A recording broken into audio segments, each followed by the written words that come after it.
Et c'est parti. Bonjour. Bonjour tout le monde. Est-ce que vous nous voyez bien? Vous nous entendez bien? Bienvenue tout le Bonjour à monde. tous. Bonjour Christiane. Bonjour Bénédicte. Parfait. Super. Alors on est de nouveau là. Bonjour de Toulouse. De nouveau là le mardi après-midi, le créneau classique pour les webconférences. Je ne sais pas si certaines d'entre vous reviennent, ou si c'est votre première webconférence. Un webinaire pas comme les autres. Souvent, on a des webinaires assez, peut-être pas théoriques, mais on voit beaucoup de choses. Ça peut être assez dense sur certains sujets de la création, de la gestion d'entreprise. Là, ça va être un petit peu moins dense parce que c'est un témoignage de Sophia qui est là. Salut Sophia, qui est là à Bonjour, côté de salut. moi et qui va nous partager son expérience de création et de gestion de son entreprise. Et puis, on va discuter comme ça de son parcours, de ce qu'elle fait aujourd'hui. Et si vous êtes en projet de création, si vous avez déjà une entreprise de prestation de services aux professionnels, bah, n'hésitez pas à poser vos questions aussi à Sophia. Peut-être que Sophia a des bonnes pratiques à partager, des conseils à donner. Donc n'hésitez pas. Bienvenue donc à tout le monde. Je fais, hop, on va enlever ça, je remets sur la caméra. Et puis, déjà, écrivez dans le chat avant qu'on commence si vous êtes en projet, en création, si vous êtes déjà en activité, et qu'est-ce que vous projetez, qu'est-ce que vous faites comme activité? Parce que prestation de service, même si on se focalise sur le B2B, sur le professionnel, ça concerne plein d'activités différentes. Qu'est-ce que vous faites, vous?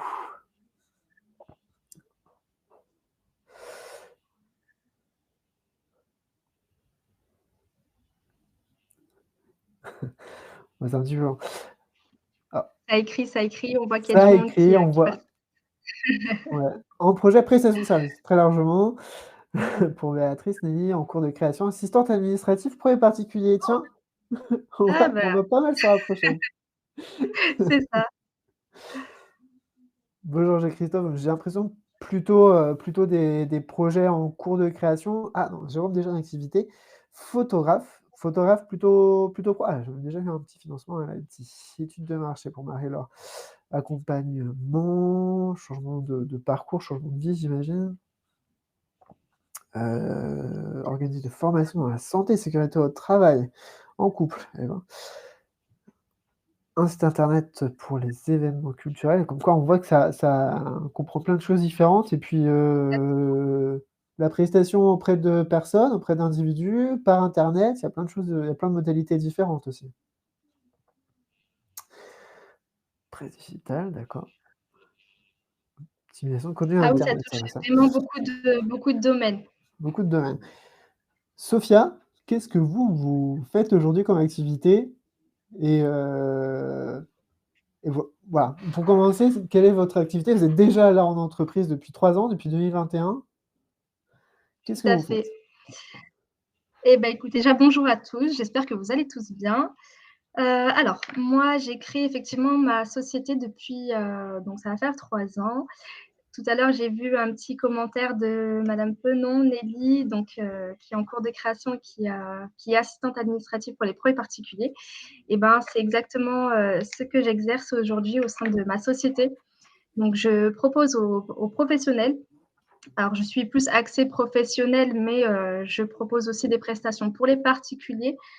Donc, tout ce qui est gestion administrative, la gestion de la paperasse pour les professionnels, parce on sait très bien que bon, bah, les professionnels n'ont forcément pas le temps. Il y a des fois où c'est le rush.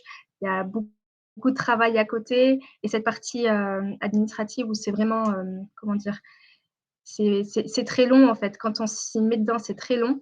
Donc moi, justement, je permets aux professionnels d'externaliser cette partie-là. C'est un domaine d'activité dans lequel vous travailliez déjà avant, Sophia, en tant que salariée? C'est pas une Exact. reconversion? Non, non, non, non, du tout. Alors moi, effectivement, j'ai 6 ans d'expérience dans ce domaine-là en tant que salariée. Donc, j'ai toujours été assistante administrative auparavant. Et puis, j'ai un BTS assistante de gestion PME-PMI. Donc, c'est mon domaine depuis toujours. Et c'est un domaine, on va dire que c'est mon domaine de prédilection.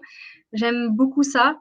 C'est marrant parce que il y a beaucoup de personnes qui n'aiment pas la paperasse, qui n'aiment Ouais. pas, les documents. Mais moi, c'est tout le contraire, j'adore ça et justement, je permets, aux autres, de pouvoir on va dire enfin, oui, de pouvoir les aider, à ce niveau-là.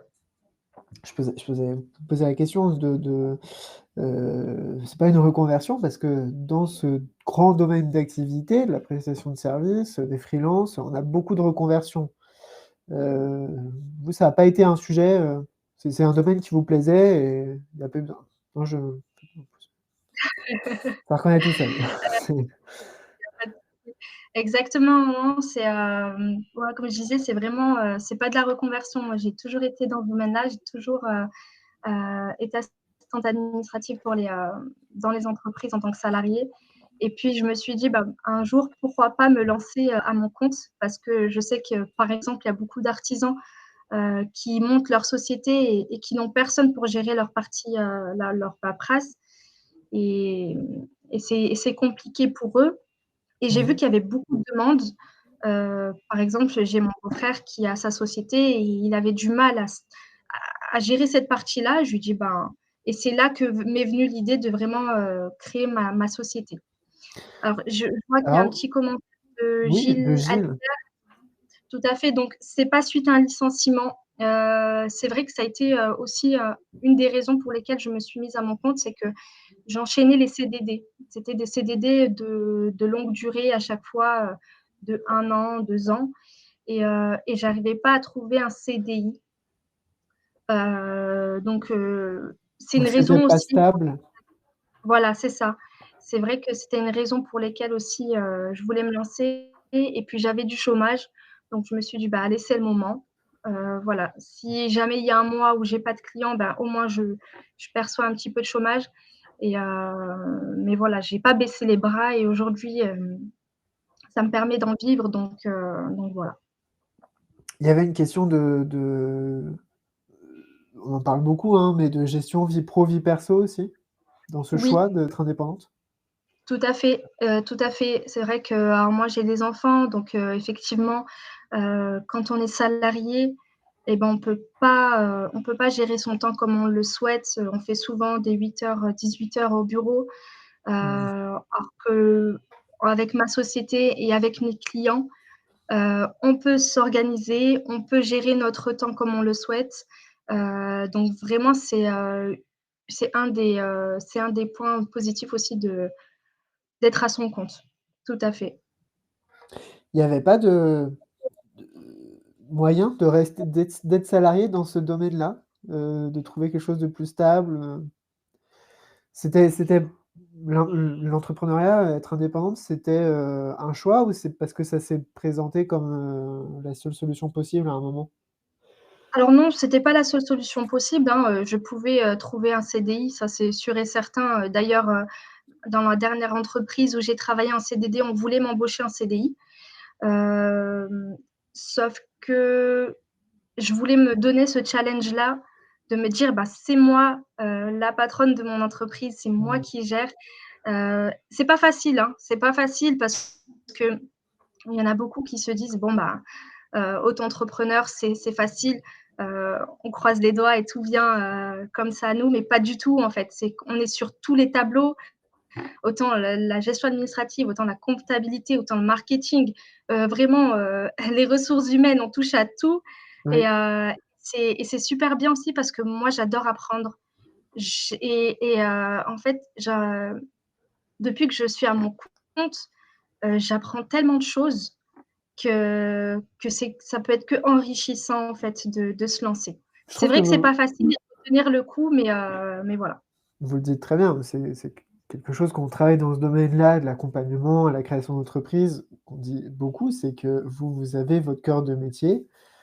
Le Oui, plombier, il sait faire de la plomberie, vous savez faire de la gestion administrative, de la comptabilité, un, restaurateur, il sait faire de la cuisine, ça, c'est le cœur de métier. Mais quand on est entrepreneur, encore plus sur une toute petite entreprise ou sur une micro-entreprise, il faut être, RH, il faut être comptable, il faut être commercial, mais après ça oui, s'apprend. Mais tout à fait, et tout à et et il fait. faut il faut être curieux, c'est ce que vous dites, c'est vous, il faut avoir envie d'apprendre, quoi. Exactement, exactement. Tout à fait. Heu Marthe, alors on va revenir sur les questions au-dessus après. Mais Martin demande, vous dites que vous touchez le chômage quand vous n'avez pas le chiffre d'affaires, mais vous recevez vos allocations en décalage. Comment ça se passe? Alors, c'est-à-dire?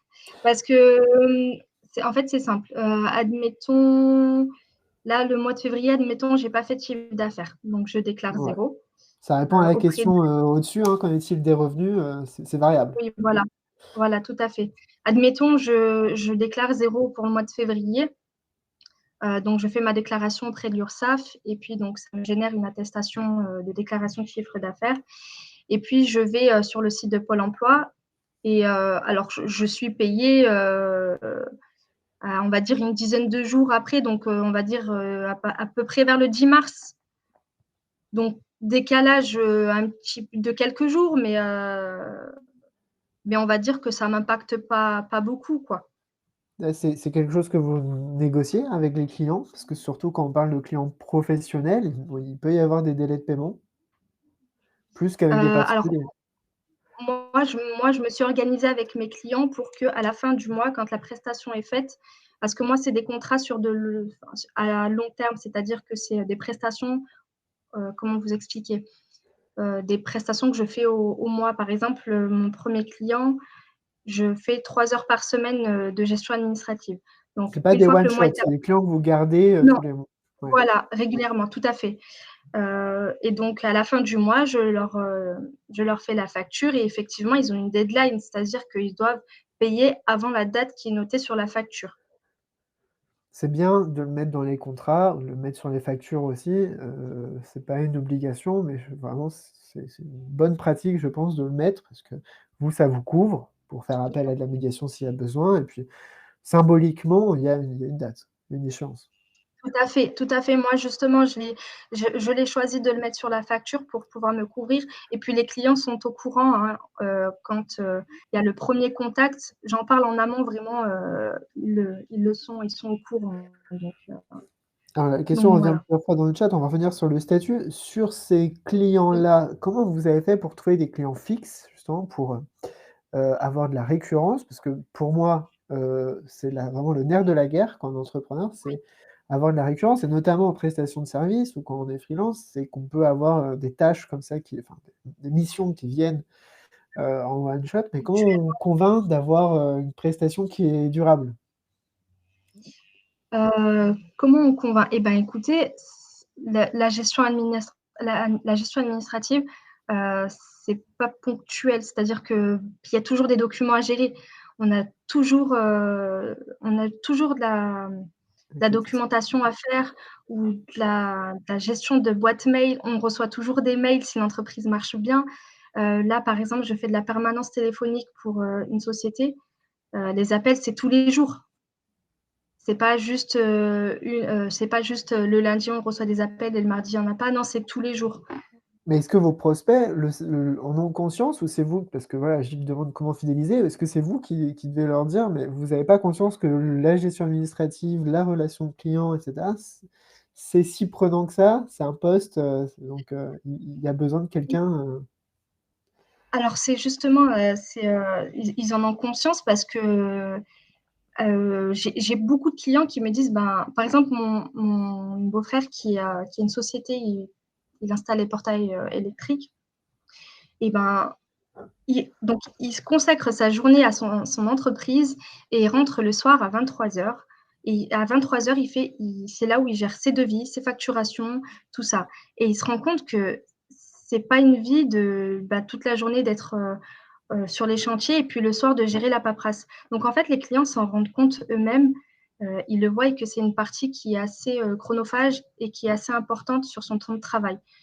Donc et moi, je leur en parle, hein, vraiment, je leur donne des exemples, mais même eux, ils s'en rendent compte, en fait, que c'est vraiment une partie qui est importante. J'ai l'impression, les exemples que vous citez, Sophia, que c'est beaucoup de petits indépendants, donc qui n'ont pas le Oui. temps de gérer. Quand on est artisan, quand on est petit commerçant, est-ce qu'on a un budget pour faire appel à un freelance comme ça? Ça va pas être Euh, évident de Alors, de on pense souvent que la prestation de service, donc dans mon domaine en tout cas, c'est une prestation qui est chère. Mais pas tant que ça en fait, pas tant que ça. Par exemple, si on regarde les salariés, on a beaucoup de charges, les congés payés, par exemple, si on embauche un contrat en CDD, on a aussi les charges de fin de contrat. Il y a beaucoup de charges qui s'incombent en fait au prix, au final en fait. Mais nous, en tant qu'assistante de gestion administrative, le client paye seulement la tâche. Mmh. Admettons, je fais 2 heures, il me payera que 2 heures et la tâche que j'ai faite et pas plus, quoi. Et donc oui, hein, pour relever ce qu'écrit Bénédicte, concernant les paiements, les professionnels paient tous à 60 jours fin de mois. Alors ça se négocie, j'imagine, on parlait des contrats. Parce que le but des Oui, pros est de compenser au maximum leurs besoins en fonds de roulement. Effectivement, il faut faire attention à ça, à garder la trésorerie et à être sûr d'être payé, même avec ces fameux délais de paiement des professionnels, on en parlait tout à l'heure. tout à fait. Alors après, quand on voit que le délai de paiement est dépassé, il ne faut pas oublier de relancer les professionnels. Mmh. Je ne sais pas si j'ai Heu, répondu à la question, de madame Coulon, ça mais s'anticipe, ouais, ça s'anticipe. tout à fait, tout à fait. Quel type de prospection conseillez-vous sur les réseaux, donc LinkedIn, par des salons? Combien de relances, effectivement? Est-ce qu'on relance des prospects ou pas? Oui, Et tout à l'heure, on oui. posait la question du bouche à oreille, d'ailleurs, aussi. Alors quel type de prospection? Moi, c'est vrai que j'ai fait de la prospection téléphonique, j'ai fait des mailings, donc j'ai envoyé beaucoup de mails. Donc moi, pour l'instant, ce qui a marché, c'est, vraiment la prospection téléphonique et il y a aussi beaucoup le bouche à oreille. Là, j'ai un devis qui est en attente, c'est une personne qui m'a été conseillée par le client que j'ai actuellement. Donc il y a le bouche à oreille qui marche beaucoup. Après oui, effectivement, on parlait des réseaux sociaux. LinkedIn, donc c'est le réseau social vraiment par excellence pour les professionnels. Donc, être présent sur LinkedIn, c'est une bonne chose. Et au niveau de la prospection, par exemple, pour les mailings, effectivement, si je vois qu'au bout d'une semaine, je n'ai toujours pas de réponse, je relance, soit par téléphone ou soit une relance par mail. Mais effectivement, il ne faut pas attendre, je ne sais pas moi, par exemple, 2 semaines, 1 mois pour pouvoir relancer parce qu'après la personne oublie et puis elle passe à autre chose. Donc bien attendre, on va dire une bonne semaine pour pouvoir relancer. Mais la relance est efficace. La Essayer de se relance est efficace, oui, oui, oui. Bah, après effectivement, j'ai des refus, hein, ce qui est normal, parce qu'il y a des personnes qui ne sont pas forcément intéressées ou qui ont déjà quelqu'un qui est en poste. Mais oui, la relance est efficace et il faut le faire, il faut le faire. Moi, par exemple, un jour, j'ai une personne qui m'a dit: «Ah bah, je n'ai pas vu votre mail, vous avez bien fait de m'appeler». ah oui, Donc, comme quoi, il ne faut pas se mettre en tête que bon, bah, la personne m'a pas répondu au mail, je laisse tomber. Non, pas du tout. Essayez notre technique, essayez d'appeler ou même d'aller voir la personne directement à son entreprise. Voilà, mais en tout cas, effectivement, la relance, elle est primordiale. ça vous prend du temps, ça, la prospection? Aujourd'hui, maintenant que l'activité est lancée, ça vous prend encore du temps? Oui, oui, oui, oui, oui. Oui, parce qu'effectivement, là, j'ai 3 clients actuellement, un quatrième qui est en cours de comment dire? Il y a un Contractualisation? devis qui est en cours, oui, tout à fait. Ouais. Donc là, pour l'instant, 3 clients. Je vais être honnête avec vous, ça me permet pas encore de générer un chiffre d'affaires qui est, assez, énorme. Mmh.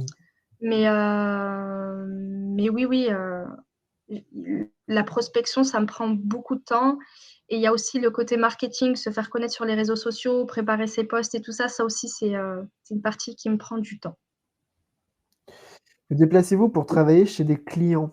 C'est une bonne question. Est-ce que c'est nécessaire? Alors oui, oui, oui, oui, oui. Oui, bien sûr, je me déplace. Ça veut dire que Alors il y en ça a a aussi un coût, qu'il faut ah oui, l'anticiper mais sur le alors ça, devis? les frais de déplacement, je le fais facturer, hein. Mmh. Les frais de déplacement sont facturés, donc pareil, s'il y a des frais de déplacement, les clients sont prévenus en amont. Donc mais oui, je peux me déplacer si le client le demande, je peux me déplacer, directement en entreprise. Donc bien penser à ça, le répercuter sur le devis, sur la facture, aussi. Ça se chiffre? Exactement. Parce que justement, je voyais aussi des questions sur sur le statut juridique. Donc Oui. moi, je suis en micro-entreprise. Alors pourquoi avoir choisi la micro? Je trouvais que c'était un système assez simple, dans le sens où, si je ne générais pas de chiffre d'affaires, je n'avais aucune charge à payer. Et puis je pouvais garder aussi mon chômage au cas où. Donc Mmh. voilà pourquoi j'ai choisi la micro. Et c'est vrai que, ben, en tant que micro-entreprise, on ne peut pas imputer ses frais, par exemple, de déplacement ou, ou par exemple, si j'ai, des documents, des cartouches d'imprimante à payer, je ne peux pas je peux pas les soustraire quoi de je peux pas les enlever quoi, donc je suis obligée de les faire facturer au client. Oui, bien sûr. Voilà. Pourquoi pas une société? Pourquoi pas une SASU? Qu'est-ce qui a été, donc Parce la simplification comptable, mais Oui, il y a la simplification comptable et sur le fait que, je n'ai pas beaucoup de charges non plus. Je n'ai pas beaucoup de charges, donc enfin, j'ai une ramette de papier à payer de temps en temps, mais j'utilise principalement mon ordinateur, je travaille principalement sur PC, donc pas beaucoup de charges. Et c'est vrai qu'en micro-entreprise, c'est assez, on va dire que c'est plus avantageux quand on n'a pas beaucoup de charges, pour l'entreprise. c'est, un statut, enfin, c'est pas vraiment un statut, mais un régime pour vous qui est transitoire vers la société pour développer ou est-ce que ouais, c'est plutôt ça? Tout à fait, oui, oui, oui. Oui, après moi, j'ai dans l'objectif on va dire d'agrandir, ma société. Donc on va dire que c'est la micro, c'est la première étape et puis j'espère, pouvoir passer par la suite en société si je génère, beaucoup de chiffre d'affaires. Notamment parce que ça a été dit dans le chat, en SASU, en SAS, mais il y a d'autres formes, hein, de sociétés, mais l'avantage, c'est effectivement de pouvoir avoir des bulletins de paie, donc cotiser, plus ou moins comme un salarié, donc cotiser, plus facilement pour la retraite, pour la protection sociale, plus qu'en micro-entreprise, quoi. Tout à fait. Après voilà, comme je disais, c'est vraiment, la première étape. Bien Et sûr. puis, oui, par la suite, bien sûr, pourquoi pas me mettre en SASU ou en société, tout à fait. Je voulais relever la question, avez-vous pensé à externaliser votre communication? Ça n'a rien à voir, mais ça me fait rire parce qu'effectivement, on externalise la gestion comptable ou Oui, administrative qui oui, externalise la com. Oui. oui. Bah, l'externalisation, quand même, c'est important, hein. C'est vrai que ce soit de la com ou autre, c'est important, d'externaliser quand on n'a pas le temps ou quand on ne sait pas faire. De faire appel à Heu, l'expertise, c'est ça. Oui, j'y ai pensé et c'est vrai que je me renseigne un petit peu, sur la communication, je me renseigne un petit peu à droite à gauche, je fais des devis donc oui, c'est en cours. pour vous concentrer sur vos clients. Bah, c'est tout à fait, l'argument commercial. Tout à fait, Mmh. exactement. Concentrez-vous sur votre cœur de métier, moi je fais le reste. Rosette, elle a bien écouté. C'est vrai que comme ça prend énormément de temps, je j'y pense. C'est la valeur ajoutée d'un freelance. D'accord. Exactement, tout à fait. Je voulais juste revenir avant de reprendre quelques questions du chat sur votre parcours. Entre-temps, donc vous avez quitté votre emploi en fin 2020. C'est, alors Pôle emploi, maintenant France Travail qui vous a orienté vers l'ADI. C'est-à-dire il y a une période de chômage. Oui, oui, oui, tout à fait. Hem, C'est alors il y pendant avait cette eu une période-là que période vous avez monté le projet ou c'était nécessaire d'avoir un temps, un temps de vie réflexion parce professionnelle? que ça mûrissait déjà dans ma tête, même quand j'étais salariée, ça mûrissait déjà dans ma tête. Mais c'est vrai qu'il a fallu ce temps, de préparation, d'étude de marché, de voir, quel prix je vais effectuer, pour mes prestations, quelle va être ma zone de travail, de prestation, toutes ces choses-là. Donc effectivement, il y a eu un temps de chômage pour préparer ce projet vraiment en amont et faire les choses correctement. Donc et oui, l'ADI, j'ai connu l'ADI grâce à France Travail. Quel était votre besoin, au démarrage? Il y a besoin en financement donc? Parce que c'est comme ça que vous êtes arrivé à l'Asie, puis des besoins un peu de Auprès d'ADI? Auprès d'ADI, vous voulez dire? globalement. quand vous vous êtes dit: «Je vais créer mon entreprise», de quoi vous aviez besoin? Donc de financement, besoin, sur le côté commercial peut-être, des choses comme ça? Alors, j'avais effectivement besoin de financement parce que j'avais en tête de créer mon site internet et de faire un site vraiment propre, pour montrer mes prestations, mais pas que. J'avais besoin aussi d'un soutien, parce qu'être, auto-entrepreneur, ça s'apprend, hein, Ouais. c'est pas inné, en nous. Donc moi, les études de marché, j'en avais jamais faites, donc j'avais besoin de ce soutien-là pour être épaulée vraiment dans la mise en place de ma société. On va dire sur le plan financier, sur le plan commercial, et puis même, il y a des choses que nous, on pense, mais il y a peut-être des choses des fois qu'on oublie et grâce à l'ADI, j'ai eu ce soutien-là.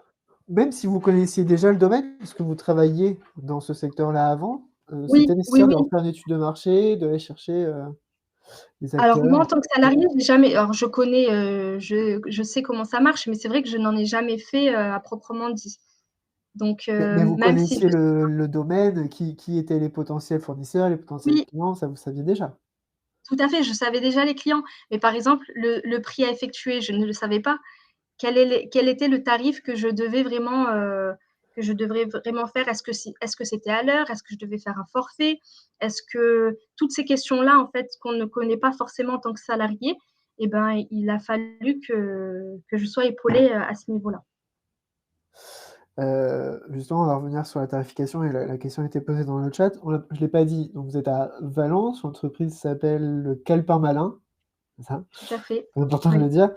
Vous êtes lancé en janvier 2021, c'est quand même une période particulière, janvier 2021, en plein milieu de la crise sanitaire.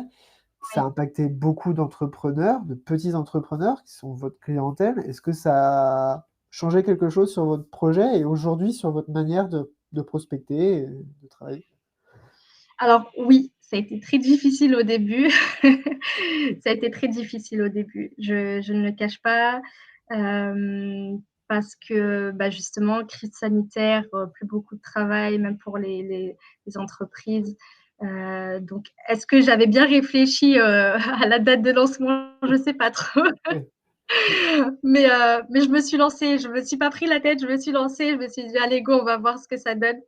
Mais mais c'est vrai que, ouais, ça a été très, très dur pendant bien une année. J'avais du mal à trouver des clients, et puis c'était tout nouveau. Enfin, Ouais. il y en avait pas beaucoup des assistantes administratives indépendantes à ce moment-là. Donc c'était tout nouveau, il fallait se faire connaître, donc c'était compliqué.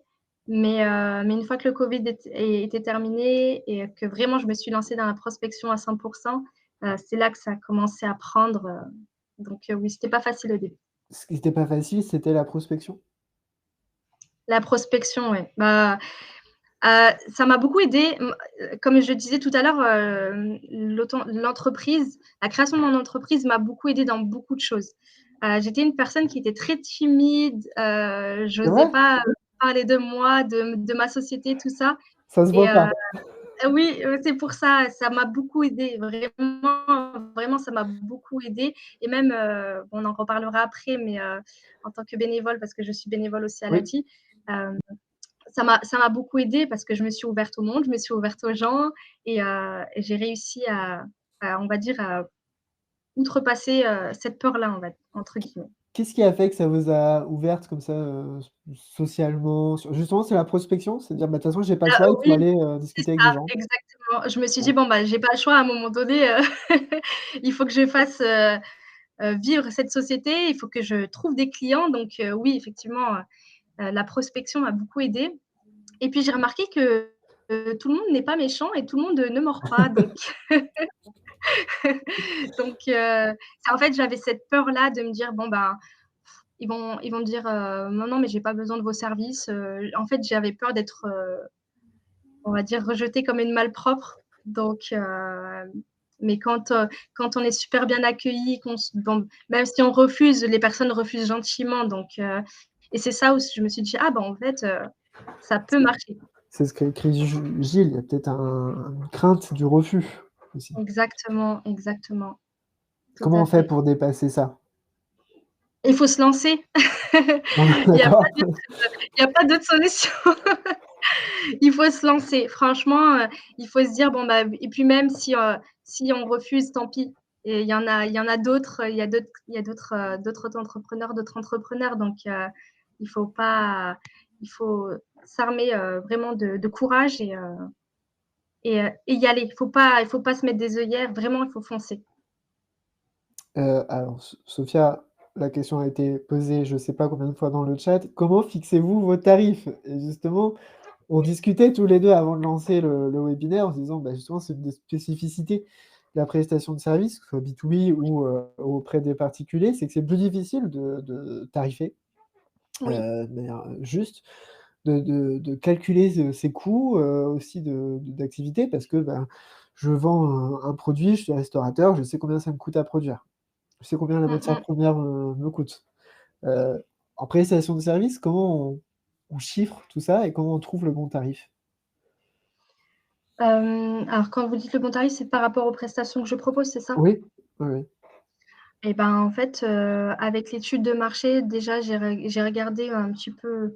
J'aime pas parler de concurrence parce que je préfère parler de consoeurs. C'est vrai que j'ai fait une étude de marché déjà auprès des consoeurs. J'avais créé, comme un questionnaire et je l'avais envoyé à pas mal de consoeurs qui étaient déjà présentes, sur le marché, on va dire. Et c'est comme ça que j'ai fixé mes prix. Par rapport aussi aux charges que j'aurais, sûrement à avoir. J'ai fait aussi une étude de marché auprès des entrepreneurs, auprès des dirigeants, des sociétés. Par exemple, quel prix ils seraient prêts à mettre pour ce genre de prestations-là. Donc voilà, c'était pendant ce temps, on va dire de préparation d'entreprise où j'ai vraiment fait mon étude de marché et où je me suis posé toutes ces questions. Donc c'est comme ça que j'ai choisi, on va dire que j'ai calé mon tarif, quoi. Vraiment, Mmh. grâce à mon étude de marché et au questionnaire que j'ai proposé à mes consoeurs et aussi, aux potentiels clients. Donc en fonction de, pas des concurrents, mais des autres entrepreneurs, des autres indépendantes de l'activité, du secteur et puis en fonction de votre clientèle, de la cible que vous aviez, Je le visais, oui, prix qui tout à était fait, heu, exactement. est-ce que vous savez aussi, anticiper, chiffrer les coûts que ça vous représentait justement? Et ce que je disais, c'est plus difficile parce que bon, il y a des déplacements, voilà, c'est plus des charges variables que des charges fixes, il y a pas de stock, Oui, oui, ça, oui. vous avez réussi à les lister, à les chiffrer? Alors, j'ai pour l'instant, donc pour les clients que j'ai, donc je me déplace pas, je suis, en distanciel à chaque fois. Je privilégie le distanciel, donc les clients sont au courant. Après, comme j'ai dit tout à l'heure, effectivement, je peux me déplacer, mais c'est vrai que je privilégie le distanciel. Donc j'avais pas pris en compte cette partie-là parce que je me suis dit: «Ben, j'ai envie de travailler de chez moi». J'ai vraiment envie de gérer, de chez moi. Ce que j'ai pris en compte, c'est vraiment, bah, tout le matériel, on va dire, les cartouches d'imprimante, les papiers pour l'imprimante, les stylos, les classeurs pour l'archivage, toute cette partie-là. Effectivement, bah, pareil, je me suis renseignée auprès de mes consoeurs pour pouvoir, bah, savoir quelles étaient leurs charges, on va dire approximatives, quoi. D'accord. Je vais avoir quelques questions. Vous travaillez combien d'heures par semaine, au bout de 3 ans d'activité? Alors là, on va dire, je travaille, 15 heures par semaine pour mes clients. Au total, hein, pour les 3 clients que j'ai. Donc ça, c'est sur le travail opérationnel. Tout Si à vous fait. disiez que vous pourriez avoir un quatrième et sur l'ensemble de l'entreprise avec la prospection, le côté, marketing, parce qu'il y a le site internet aussi. Ouais, c'est beaucoup plus la Heu, gestion, la comptabilité. franchement, en plus, avec ma société à moi, ouais, bien plus que ça, hein, franchement, Ouais, j'ai pas calculé, mais oui, c'est beaucoup plus que ça. C'est beaucoup plus que ça. parce que 15 heures, ça peut paraître pas beaucoup, mais il y a toute la gestion à côté. Oui, c'est vrai, 15 heures, ça paraît pas beaucoup pour les 15 heures, voilà, c'est que mes clients, c'est pas ma société à moi aussi à côté, c'est que mes clients. Mais Mmh. oui, oui, je pense qu'il y a bien plus que 30 heures, hein. Mmh. Moi, je pense même plus que ça. Enfin, Même ouais, on ouais, même beaucoup on plus. dit J'ai beaucoup pas que calculé, hein, c'est franchement, 200-300 je heures. ouais, j'ai pas Ouais. calculé, mais c'est vrai que c'est beaucoup de travail. Un entrepreneur, au bout de 3 ans, on peut se dire que 50-60 heures par semaine, Mmh. c'est pas étonnant. Ouais, c'est ça, Ouais. exactement. Il y a des fois où on travaille, très tard le soir. Et Ah oui, vers, des minuit, 1 heure du matin des fois, donc oui. Edouard demande, Sophia, au début, est-ce que vous aviez fait un prévisionnel, un compte de résultat sur 3 ans? On a parlé d'études de marché, on n'est pas obligé de faire une Oui, grosse étude de marché, on va pas créer une grosse oui. société, là. Est-ce vous avez pu anticiper justement donc les charges, mais aussi bah, les bénéfices qui pourraient arriver avec la clientèle que vous avez ciblée sur ces Oui. 3 premières années? Alors j'ai été aidée par Pôle emploi, justement côté financier par rapport au compte de résultat et tout ça sur 3 ans. Est-ce que je l'ai bien fait? Par contre, ça, je sais pas parce que j'ai remarqué en fait, justement là, je me suis remise dessus sur les documents que j'avais faits, au tout début et j'ai remarqué que c'était pas vraiment, en fait, je pense que quand j'ai fait mon compte de résultat, j'avais visé un petit peu large. J'avais vu, vraiment, que j'allais faire, un chiffre d'affaires vraiment, énorme. Alors que bon, je fais un bon chiffre d'affaires, mais comme je le disais, je trouve que c'est pas encore assez.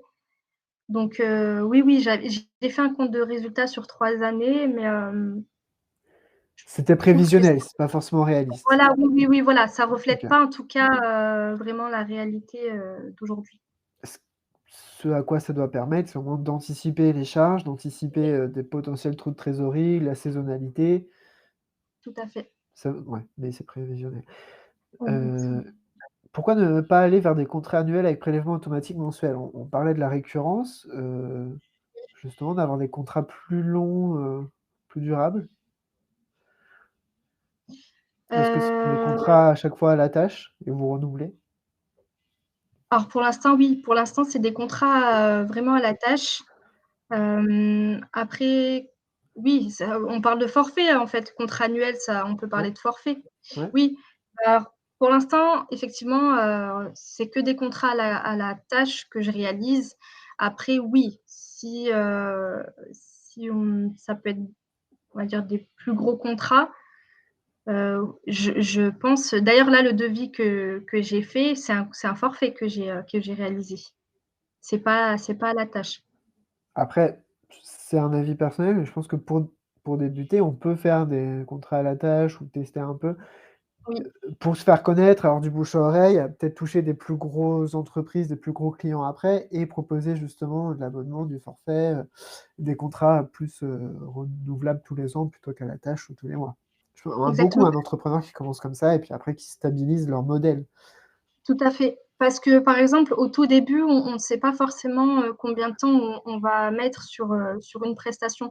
Ça peut dépendre de la situation. Il y a des fois où on a des petits blocages, par exemple sur un appel d'offres, il y a des fois où il y a des petits blocages et donc ça peut prendre un peu plus de temps. Mmh. Donc c'est pour ça m'a paru plus simple, de facturer à la tâche à l'heure pardon, plutôt qu'au forfait. La question qui fâche de Martin: «Vous ne regrettez pas votre statut de salarié?» Ah non, pas du tout. Ouais, il Elle me y a un fa non, rapport de retour en arrière. elle me fâche pas. Non, non, du tout, du tout. Non, non, du tout parce que, comment expliquer? C'est tellement, comme je disais tout à l'heure, pour moi, c'est un challenge et j'adore, me surpasser. Ça, c'est quelque chose que j'aime beaucoup et en fait, je trouve que quand j'étais salariée, on m'a pas donné forcément, on m'a pas donné forcément les moyens de pouvoir, apprendre, de pouvoir apprendre de nouvelles choses. Donc Mmh. alors que ce qui est pas le cas justement en tant qu'entrepreneur. Là, j'en apprends tous les jours, donc franchement non, non, je suis je regrette pas, du tout. Même, avec des revenus qui sont, moindres pour le moment? Même avec des revenus moindres, franchement, comme je disais, même encore une fois, hein, même si je n'ai pas un salaire, heu, qui est énorme, heu, c'est mon chiffre d'affaires. Mon chiffre d'affaires me permet quand même d'en vivre, un D'en vivre. minimum, hein. Oui, tout à fait. Sophia, depuis septembre, vous avez votre entreprise depuis 3 ans, il y a les Oui, enfants et puis depuis septembre, vous êtes bénévole à l'ADI en plus, 3 tout vies à en fait. 1. C'est ça. Ah ben, moi, je m'arrête pas, hein, je m'arrête pas. Je vous préviens, je suis une pile électrique. Hem, Quelque part, ça alors va avec votre pourquoi activité parce que quand on est dans l'assistance administrative, aider les autres, qui créent leur entreprise, on n'est pas très loin. oui. Il y a une logique. Oui, tout à fait. Oui, oui, tout à fait. Heu, alors pourquoi je me suis, lancée en tant que bénévole?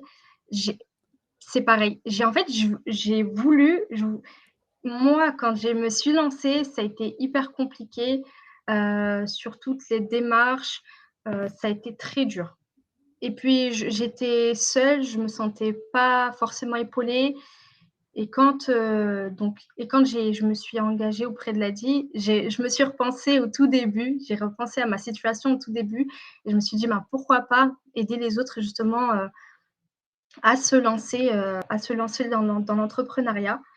Et c'est ça en fait qui m'a donné l'envie d'aider les autres, avec l'ADI. Et qu'est-ce que vous voyez comme besoin chez ces créateurs et créatrices? Qu'est-ce qui revient le plus?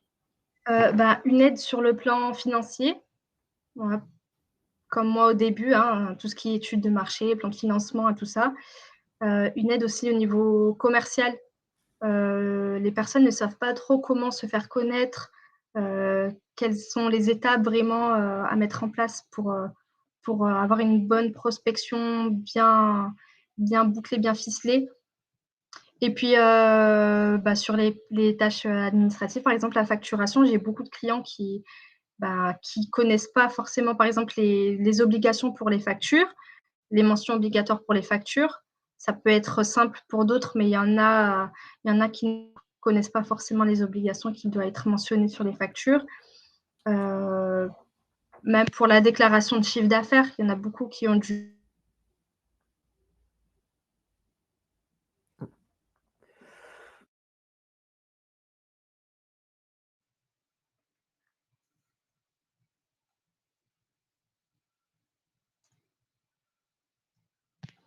Est-ce que vous Je pense qu'on a perdu m'entendez? Sophia. Oui, on vous entend, Sophia.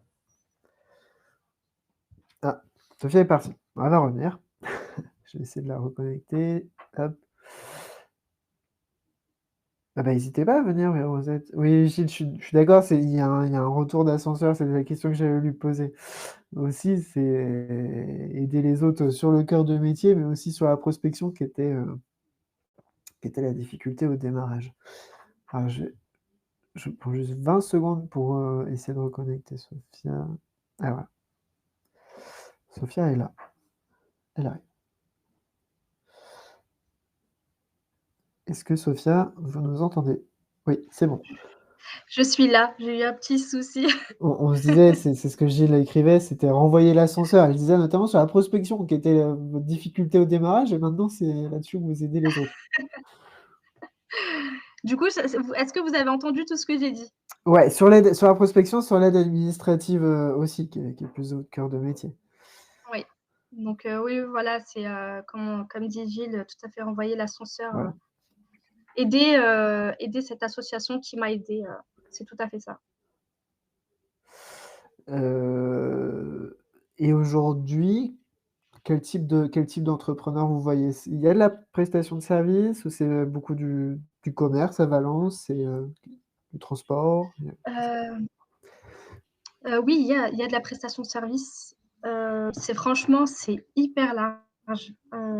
Autant il y a des commerçants, autant il y a des personnes qui proposent, des soins du corps, autant, il y a des personnes qui font de la location de véhicules de luxe.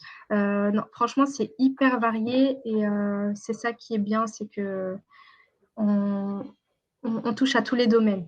Tous les domaines d'activité, c'est franchement, c'est super, super intéressant. C'est super intéressant, hein, franchement, rien à dire à ce niveau-là. Vous avez un site internet aussi aujourd'hui? Oui, tout Vous à avez fait. vous avez pu J'ai, monter, en étant accompagné ou seul ou comment ça s'est passé? mon site internet, alors je l'avais fait au début toute seule via WordPress, mais je trouvais que c'était pas un site qui était, assez professionnel. Bah, parce que moi je suis pas web market enfin je travaille pas, je suis pas web designer donc je crée pas des sites internet. Il était bien, hein, mais il était très simple donc par la suite, j'ai fait appel à une personne qui est dans ce domaine, dans ce domaine, pardon, un web designer et c'est lui qui m'a fait mon il a repris vraiment, le fond, mais je veux dire, il a mis des petits effets, il a fait quelque chose de joli et de professionnel. Tout à l'heure, on parlait, justement, ça vient d'écrire chacun son métier. Mmh, Noémie nous demande: «À qui avez-vous fait appel pour élaborer votre réglementation de protection de données et de confidentialité?» J'imagine que quand on parle de gestion, comptable, de gestion administrative, il y a des questions de confidentialité, tout à notamment en fait, B2B. Est-ce que c'est oui. des choses, pour lesquelles vous avez été, sensibilisés, accompagnés? On en parle de plus en plus. Heu, alors accompagner non, enfin accompagner. Si par exemple, mes conditions générales de vente, je les ai faites, faire par un professionnel aussi, dans le droit, donc j'ai été accompagnée à ce niveau-là. Mais oui, oui, moi, c'est pas moi là qui les ai fait seule et donc oui, à ce niveau-là, au niveau, on va dire plus, droit, Ouais. j'ai été accompagnée, oui, tout à fait. Bon, la clé, c'est, c'est ça, c'est de se faire accompagner, de se faire entourer, que ce soit, pour l'administratif, pour, du commercial, pour du juridique. On travaille avec Oui, des cabinets d'avocats d'ailleurs pour ça aussi, qui font du pro bono. tout à fait. Ouais, bien tout anticiper et se faire entourer. Oui, Je crois que exactement. c'est ça le mot clé, quoi, se faire entourer. Oui, oui, oui. Ah oui, oui, non, mais il faut pas être seul, quand on a des difficultés, ou autres, ou des choses qu'on ne sait pas forcément, effectivement, il faut s'entourer, hein. Tout à fait. Avant de finir, quand vous avez créé l'entreprise il y a 3 ans et même le projet, encore avant, c'était Oui. pour synthétiser, parce que la situation professionnelle était pas instable, en tout cas, à chaque fois provisoire sur des CDD, Mmh mh. Oui. parce qu'il y avait, la volonté de gérer mieux, le lien vie pro, vie perso. Mmh mh. Est-ce que tout ça, vous l'avez trouvé aujourd'hui? Oui. Oui, oui, tout à fait. Oui, oui et là, à l'heure d'aujourd'hui, je suis vraiment contente d'avoir lancé ma société. Je suis vraiment contente d'avoir trouvé cette stabilité, heu, niveau vie pro, vie perso et puis comme je vous ai dit, d'avoir des plus de contacts, plus de il y a le contact humain aussi. C'est vrai qu'en Ouais. tant que professionnel, il y a beaucoup de contacts humains et comme je vous ai dit au début, c'était difficile, mais maintenant j'adore ça et j'en redemande à chaque fois. Je fais aussi beaucoup de salons d'entrepreneurs, heu, donc ouais, non, non, franchement, je suis super contente d'avoir lancé ma société, je regrette pas du tout. Et qu'est-ce que vous envisagez, maintenant? On parlait de développement, de société, qu'est-ce que vous Oui, prévoyez? bah, alors, effectivement, à l'avenir, donc j'aimerais bien, pourquoi pas, embaucher, un confrère ou une consoeur, d'avoir de plus en plus de clients et de connaître de plus en plus de monde. Hem et j'ai aussi, alors j'ai mon frère qui est expert comptable, donc j'aimerais, pourquoi pas lancer une société avec lui et proposer, mon frère gère la partie, comptabilité et moi la partie vraiment, administrative. Donc là, oui, j'ai plein d'idées en tête, que j'espère qu'ils vont se concrétiser. Eh ben, j'espère pour vous aussi. Est-ce que vous avez, des questions pour, Sophia? Sophia, est-ce que vous avez, des conseils pour, les personnes qui sont là, qui sont en création, qui débutent, Juste. Alors juste, je voulais intervenir, j'ai vu un petit Ouais, commentaire de Bénédicte Coulon, qui me dit que donc oui, mon ancien site, il est encore en ligne. Effectivement, il c'est est vrai. encore en ligne. Alors je l'ai supprimé, mais sauf qu'ils mettent, 30 jours pour le supprimer, donc c'est pour ça qu'il est encore en ligne. Mais il va pas tarder à à être supprimé. Sinon, on trouve bien le calepin malin à Valence. Voilà, tout à fait. Je regarde un petit peu les commentaires. On a parlé plein de choses, de prospection, de facturation, de paiement. Ouais. Je vois donc Nelly Penon, j'espère aussi être épanouie. Bah, j'espère aussi que vous arriverez vraiment à vous lancer et faut vraiment pas perdre espoir. C'est très dur au début, hein, c'est très très dur, mais il faut garder les épaules solides et se lancer. Hein. Donc voilà. Et être bien soutenu aussi, si vous avez vos proches qui vous soutiennent et aussi des associations comme l'a dit, par exemple, qui soutiennent les entrepreneurs, voilà, n'hésitez pas à prendre contact avec eux si jamais vous avez du mal sur une partie particulière. Et justement, Nelly demande, est-ce que vous donnez des horaires journaliers? Est-ce que vous vous obligez à, là, maintenant, je suis avec les enfants, surtout quand on travaille à domicile? Oui. Bah alors, hors vacances scolaires, c'est vrai que c'est un petit peu compliqué. Mais pendant les vacances scolaires, oui, effectivement, je me tiens des horaires journaliers, bah, comme au bureau, en fait, hein, comme en tant que salarié. Comme on disait tout à l'heure, des fois, je ne les respecte pas parce que je vais au-delà, mais vraiment au-delà de ces horaires-là. Mais oui, j'ai bien des horaires journaliers que je respecte. Merci Sophia. Merci beaucoup à tout le monde pour toutes vos questions, pour avoir suivi ce petit webinaire de témoignages. Merci encore Sophia, beaucoup pour ce Avec, témoignage. avec plaisir et merci C'est à toi inspirant. de m'avoir justement donné l'occasion de pouvoir parler de mon entreprise Toujours un et plaisir. de mon bénévolat avec l'ADI. Euh, N'hésitez pas, quand on va terminer la conférence, vous allez recevoir un mail de remerciement, un mail automatique. Vous aurez mon contact dedans s'il y a besoin, si vous voulez que je vous mette en contact avec Sophia, si vous avez besoin d'autres infos. Parce qu'on avait beaucoup de questions sur la micro, c'était pas trop le sujet, donc on n'est pas rentré dans les détails, mais voilà, s'il y a besoin d'autres infos ou de vous mettre en contact avec des collègues en local, etc., n'hésitez pas à m'écrire.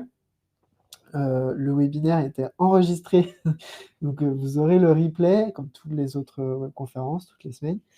Et nous, on se retrouve la semaine prochaine, mardi, même heure, à 14h30, pour une thématique sur la recherche et la relation avec les fournisseurs. On a beaucoup parlé tout à l'heure des liens avec les prospects, avec les clients, sur les délais de paiement notamment, et on va retrouver plus ou moins les mêmes sujets, mais de l'autre côté, quand on va sélectionner et contractualiser avec des fournisseurs. Je pense Ça que va ça va être beaucoup assez m'intéresser. intéressant. Et ben voilà. Tout à fait. Eh ben, Parfait. merci. Bonne journée à tout le Merci. monde, bon après-midi. Merci Merci Sophia aussi. encore. À bientôt. Bye.